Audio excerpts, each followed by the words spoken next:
राहुरीचे भाजपचे आमदार शिवाजीराव कर्डिले यांचं निधन झालंय। वयाच्या 67व्या वर्षी अल्पशा आजारानं त्यांचं निधन झालंय। 2024च्या विधानसभा निवडणुकीमध्ये त्यांनी प्राजक्त तनपुरे यांचा पराभव केला होता। शिवाजीराव कर्डिले यांच्या निधनामुळे अहिल्यानगरच्या राजकारणात मोठी पोकळी निर्माण झाली आहे। कर्डिले यांनी सरपंच म्हणून आपली राजकीय कारकीर्द सुरू केली। राष्ट्रवादी काँग्रेसमध्ये सुद्धा ते काही काळ कार्यरत होते। 2009ला त्यांनी भाजपकडून विधानसभा निवडणूक लढवली। 2009 ते 2019 असे 10 वर्ष त्यांनी राहुरीचं प्रतिनिधित्व केलंय। 2019ला राष्ट्रवादीच्या प्राजक्त तनपुरे यांनी त्यांचा पराभव केला होता। मात्र 2024च्या निवडणुकीमध्ये पुन्हा एकदा शिवाजीराव कर्डिले यांनी प्राजक्त तनपुरे यांचा पराभव केला।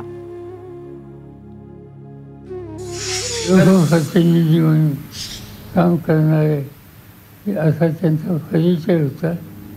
ह्या त्यांचं जाणं हे आकस्मिक आहे आणि त्यामुळे साहजिकच त्यांच्या कुटुंबावर सरकारच्या एक प्रकारचं हे संकट आलेलं आहे। परमेश्वर या संकटाला तोंड द्यायला त्यांना शक्ती दी अशी अपेक्षा।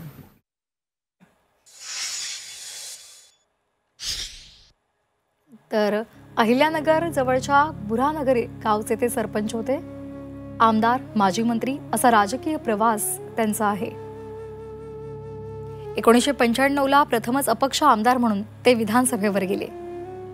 2003-2004 दरम्यान मत्स्य आणि बंदरे विकास राज्यमंत्री झाले। 2009 ते 2019 भाजपकडून राहुरीचं प्रतिनिधित्व केलं। 2019ला राष्ट्रवादीच्या प्राजक्त तनपुरेंकडून पराभूत झाले। 2024ला पुन्हा राहुरीमधून आमदार म्हणून विजयी झाले। अहिल्यानगर जिल्हा बँकेचा संचालक म्हणून सुद्धा त्यांनी काम पाहिले।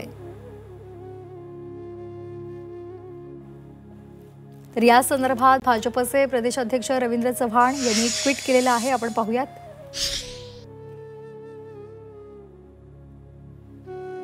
अतिशय दुर्दैवी आणि दुःखद घटना। नगर जिल्ह्याच्या राजकीय सामाजिक वर्तुळात गेल्या अनेक वर्षांपासून ते सक्रिय होते। बुऱ्हानगर गावचे सरपंच, आमदार, राज्यमंत्री असा प्रदीर्घ राजकीय प्रवास त्यांनी केला। त्यांच्या निधनामुळे जनतेच्या सेवेसाठी अहोरात्र झटणारं एक समर्पित नेतृत्व हरपलंय। त्यांच्या आत्म्यास सद्गती लाभो अशी भावना रवींद्र चव्हाण यांनी व्यक्त केली आहे। तर अजित पवार यांनी काय ट्विट केलेलं आहे, आपण पाहूयात। आमदार शिवाजीराव कर्डिले यांच्या निधनामुळे संपूर्ण अहिल्यानगर जिल्ह्याचं मोठं नुकसान झालंय। आमदार, राज्यमंत्री तसंच जिल्हा मध्यवर्ती सहकारी बँकेचे चेअरमॅन अशा विविध पदांवर काम करत असताना त्यांनी नेहमीच लोकहिताला प्राधान्य देत समाजसेवेचं व्रत जोपासलं। जनतेच्या प्रश्नांसाठी तळमळीनं काम करणारं ते खरे लोकसेवक होते अशी भावना अजित पवार यांनी व्यक्त केली आहे। त्यांच्या कार्यामुळे राहुरी तालुक्याच्या विकासाला नवी दिशा मिळाली। आमदार शिवाजीराव कर्डिले यांचं अकाली जाणं हे त्यांच्या कुटुंबासह सर्व कार्यकर्त्यांसाठी मोठा धक्का आहे। राष्ट्रवादी काँग्रेसचे आमदार संग्राम जगताप यांचे ते सासरे होते। आमदार शिवाजीराव कर्डिले यांच्या कुटुंबियांच्या दुःखात आम्ही सहभागी आहोत। या दुःखद प्रसंगी त्यांच्या कुटुंबियांना हे दुःख सहन करण्याची शक्ती मिळो ही परमेश्वराचरणी प्रार्थना करतो।